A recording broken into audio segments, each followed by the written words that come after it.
The sanatorium, with its weather-beaten brick walls and sealed windows, seemed to swallow every sound, making the nights particularly silent.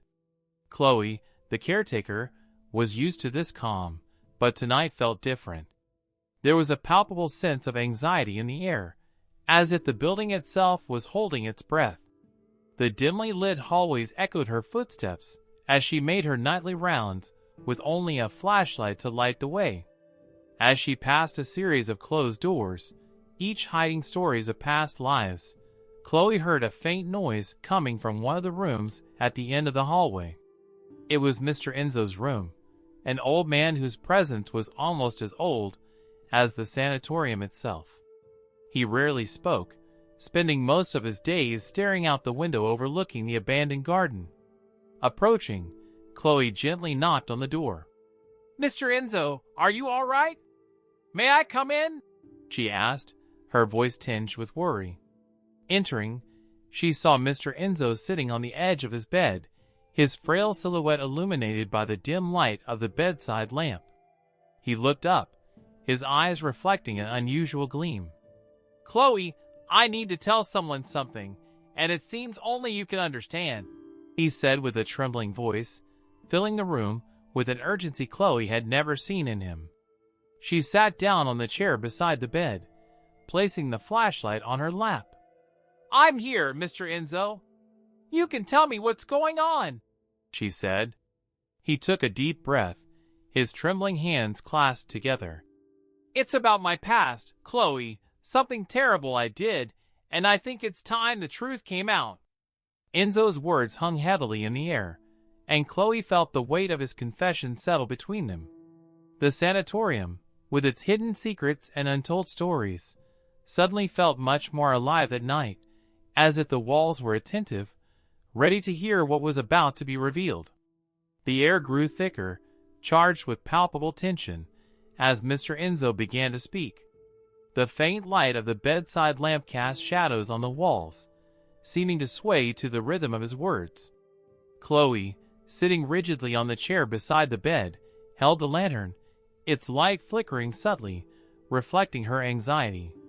"I was part of a group, no, more than a group, a brotherhood. We did things no one should be proud of." He paused, his gaze drifting into the darkness beyond the window. Chloe, feeling each word like a blade, gently prodded.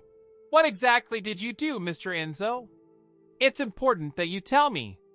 He sighed deeply, the memories clearly painful. "Theft at first, but it didn't stop there. We escalated to worse things, burglaries that led to violence and eventually death." He swallowed dryly, his trembling hands clenching the blanket. "I've seen things, Chloe, things no one should see, and I participated." His last words came out almost as a whisper, laden with shame and regret.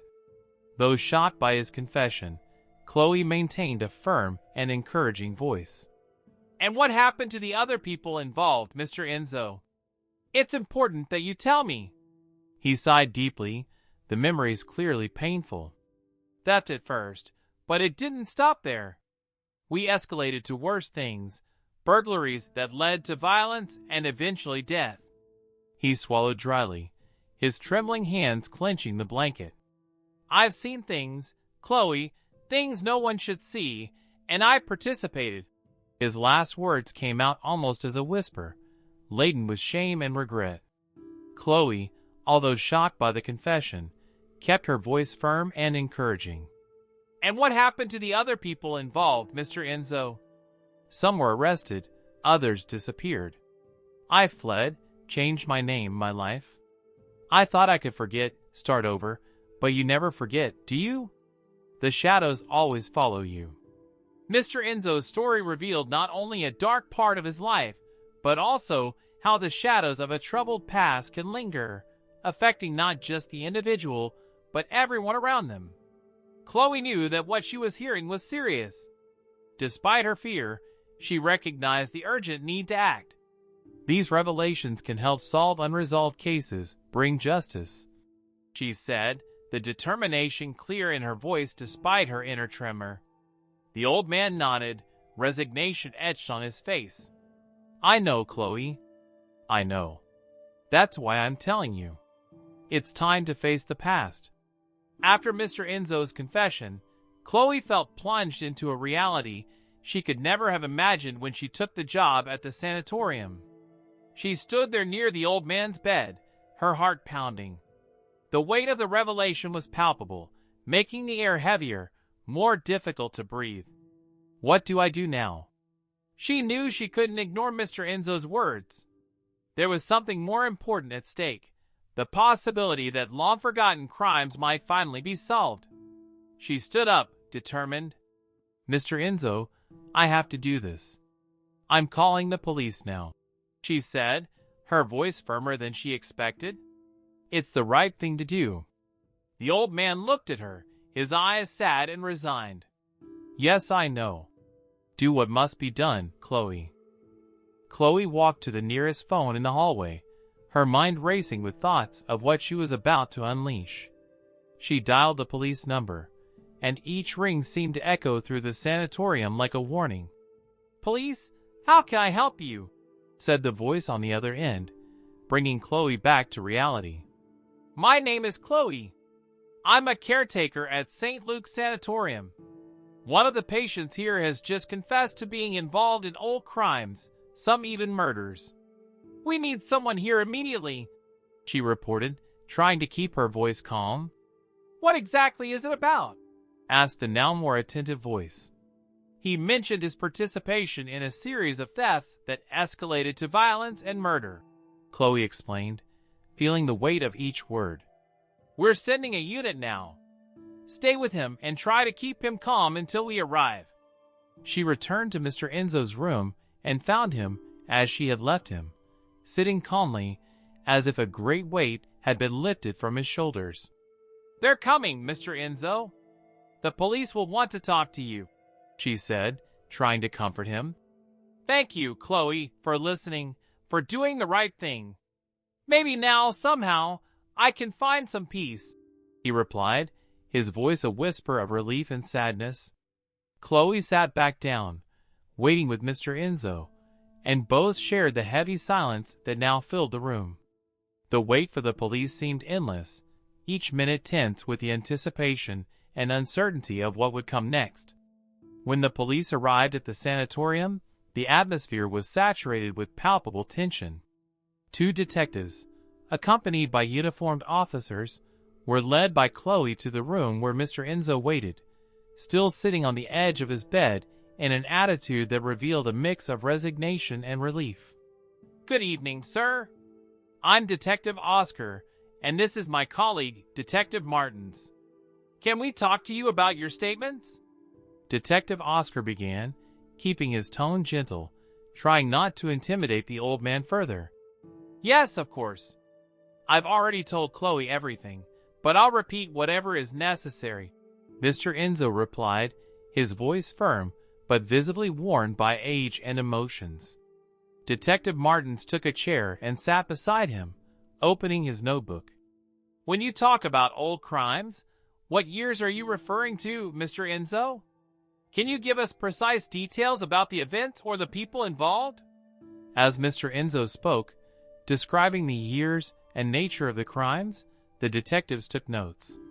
He talked about thefts that turned violent, detailing how the escalation of the crimes led to unsolved murders. Detective Martins asked, "Do you remember names, places, maybe specific dates that could help locate records or evidence?"